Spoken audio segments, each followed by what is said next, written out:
ब्राह्मण का सपना। एक नगर में कोई कंजूस ब्राह्मण रहता था। उसने भिक्षा से प्राप्त आटे में से थोड़ा सा खाकर शेष में एक घड़ा भर लिया था। उस घड़े को उसने रस्सी से बांधकर खूंटी पर लटका दिया और उसके नीचे पास ही चारपाई डालकर उस पर लेटे लेटे विचित्र सपने लेने लगा और कल्पना के हवाई घोड़े दौड़ाने लगा। उसने सोचा कि जब देश में अकाल पड़ेगा तो इस आटे का मूल्य 100 रुपये हो जाएगा। उन 100 रुपयों से मैं 2 बकरियां लूँगा। 6 महीने में उन 2 बकरियों से कई बकरियां बन जाएंगी। उन्हें बेचकर एक गाय लूँगा। गायों के बाद भैंसें लूँगा और फिर घोड़े ले लूँगा। घोड़ों को महंगे दामों में बेचकर मेरे पास बहुत सा सोना हो जाएगा। सोना बेचकर मैं बहुत बड़ा घर बनाऊंगा। मेरी संपत्ति को देखकर कोई भी ब्राह्मण अपनी कन्या का विवाह मुझसे कर देगा। वह मेरी पत्नी बनेगी।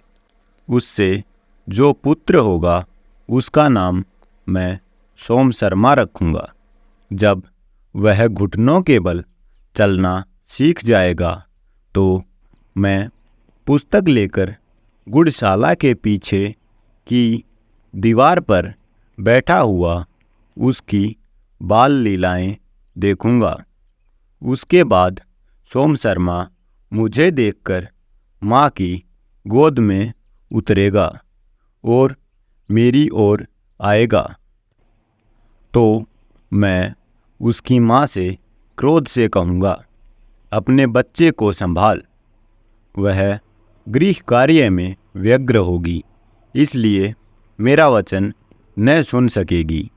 तब मैं उठकर उसे पैर की ठोकर से मारूंगा। यह सोचते ही उसका पैर ठोकर मारने के लिए ऊपर उठा। वह ठोकर आटे से भरे घड़े को लगी। घड़ा चकनाचूर हो गया। कंजूस ब्राह्मण के स्वप्न भी साथ ही चकनाचूर हो गए। 2 मछलियों और एक मेंढक की कथा। एक तालाब में 2 मछलियां रहती थीं। एक थी शतबुद्धि, 100 बुद्धियों वाली। दूसरी थी सहस्त्र बुद्धि, 1000 बुद्धियों वाली। उसी तालाब में एक मेंढक भी रहता था।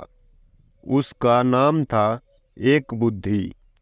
उसके पास एक ही बुद्धि थी, इसलिए उसे बुद्धि पर अभिमान नहीं था।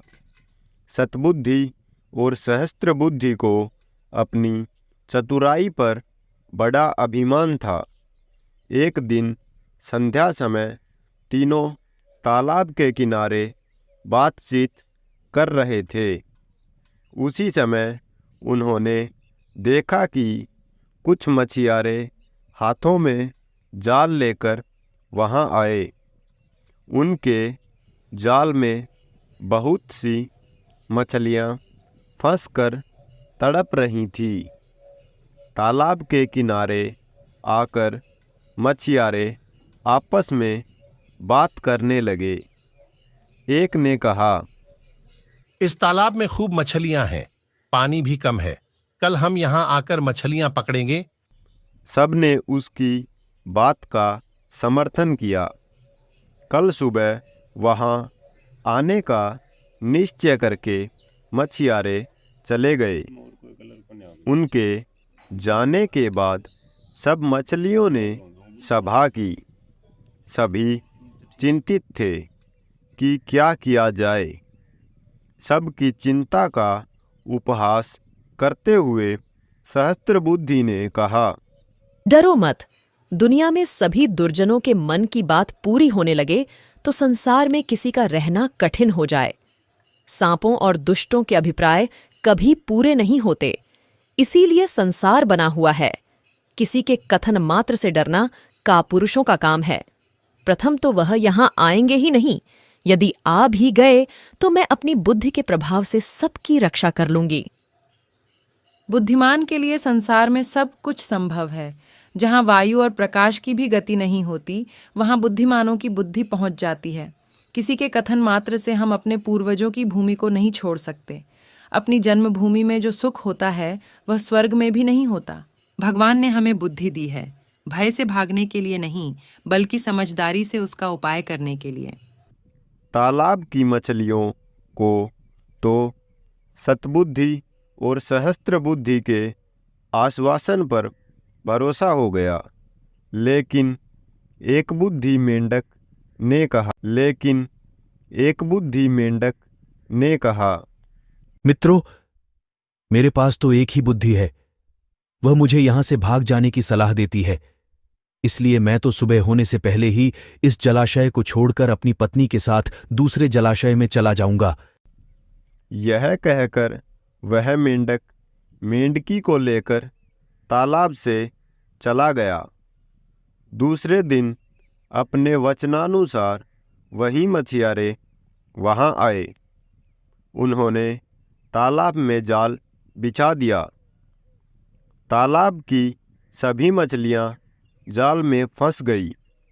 सतबुद्धि और सहस्त्र बुद्धि ने बचाव के लिए बहुत से पैंतरे बदले, किंतु मछियारे भी अनाड़ी न थे। उन्होंने चुन चुन कर सब मछलियों को जाल में बांध लिया। सबने तड़प तड़प कर प्राण दिए। संध्या समय मछियारों ने मछलियों से भरे जाल को कंधे पर उठा लिया।